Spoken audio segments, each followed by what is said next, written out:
Hey everybody, this is Wild and Woolly Gaming coming to you live from the middle of nowhere, the center of everywhere, to give you today's choice cut, which is my explanation, a simple primer on essentially what Squadron vehicles are. These are a new thing in War Thunder, a new concept. They just came out, a month, maybe 2 months ago, max. So it's still a relatively new concept, and a lot of people still haven't really wrapped their heads around it. So I feel like this is a useful explainer. Remember, like, comment, subscribe. You know the deal. It means a lot to me, and especially if you want more content as I get better at producing it, so on and so forth. So what will I be going over in this video? First, what Squadron vehicles are, how to unlock them, how to maximize your efficiency while unlocking them, and also kind of like what the point is, why they're actually in the game. So really, to get into the meat of the matter here, Squadron vehicles are vehicles that are almost kind of like premium vehicles in that they're unique. For example, the M901 that I have here, as you could see, has a very unique launcher and actually has a 30-degree gun depression, right? Or I guess in this case, turret depression. So it's a very unique vehicle in that way. And, for example, the ME-262A1U1 is also unique in that it has 6 cannons, of which you have two, basically, you have 3 pairs of cannons.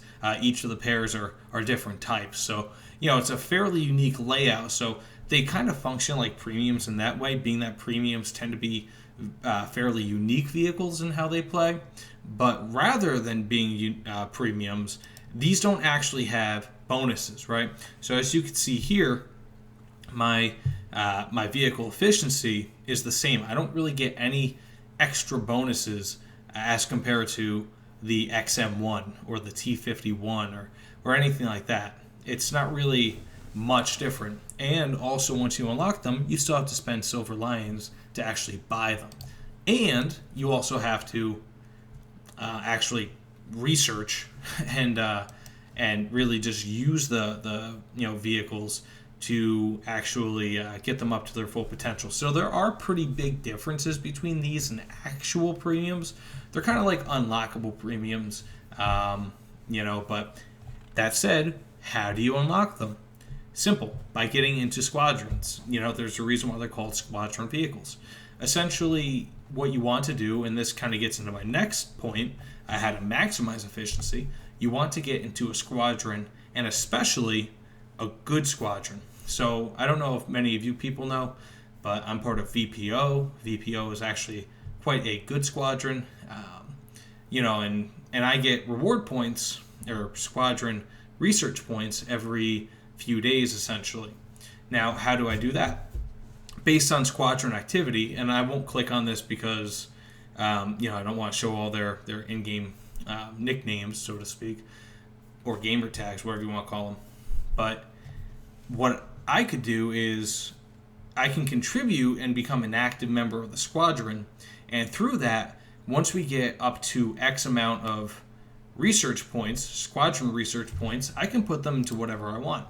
So right now I actually have the ME-262A1U1 selected, but that doesn't mean that I have to get them. So the game will tell me that I have 20,000 research points or 25 or however many I might have. 20,000 tends to be the max unless there's a multiplier, as is shown here, 25%.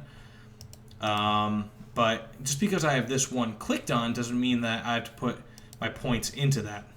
So I can go to the Russian vehicles and just put the rest of the points remaining here to unlock that, and then go back to the German vehicle, the ME-262, and unlock that.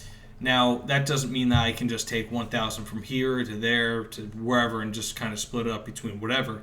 Unless you're finishing up research on one vehicle or another, you're not necessarily going to be able to split your research points. So whatever you choose to research, for the most part, all the points are going to go into that.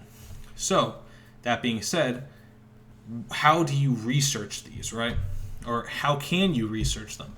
So, again, it's just through squadron use, or squadron play. But I don't have to be flying German planes to unlock the ME-262A1U1.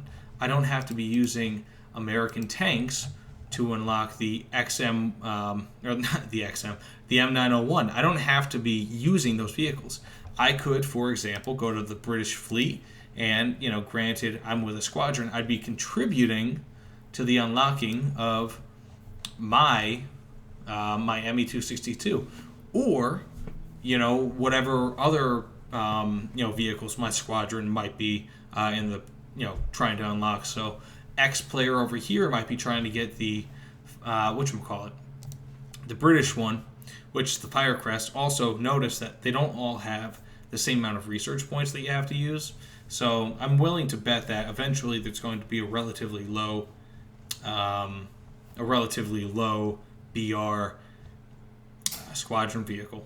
But that being said, you don't have to use the country that you're trying to unlock. You don't have to use those vehicles. You just have to participate with your squadron in order to help your squadron get more points, at which point eventually, typically over a few days, 2 or 3, maybe 4 days, depending on how active your squadron is, they will be distributed amongst the squadron in equivalent amounts. So why are these part of the game? Simple. Gaijin wants to make people want to play this game. And now you can unlock 2 planes or 2 tanks or a plane and a tank or a ship and a plane, whatever, at the same time. And also, not only that, but they're unique. It gives you the presence, the ability to use a premium plane essentially without having to buy it, or a premium tank.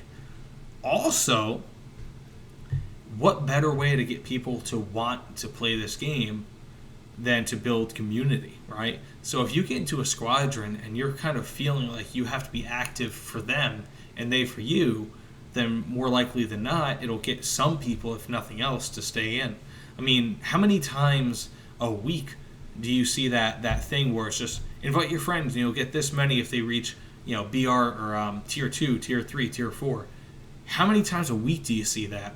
This is kind of like a sneaky version of that, except you get rewarded for playing rather than for them playing. So it's a pretty cool system. I mean, regardless of their reasons for it, I think that's really cool, especially being that it's giving us access to otherwise very unique and unexpected designs, things that I wouldn't have expected to be in the game.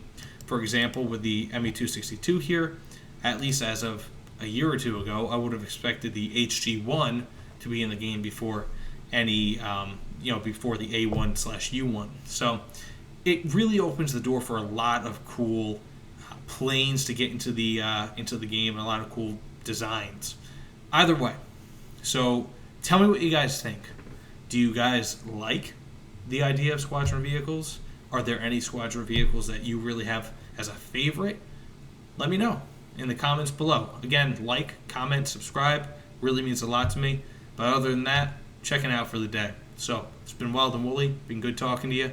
And see you guys later. Take care.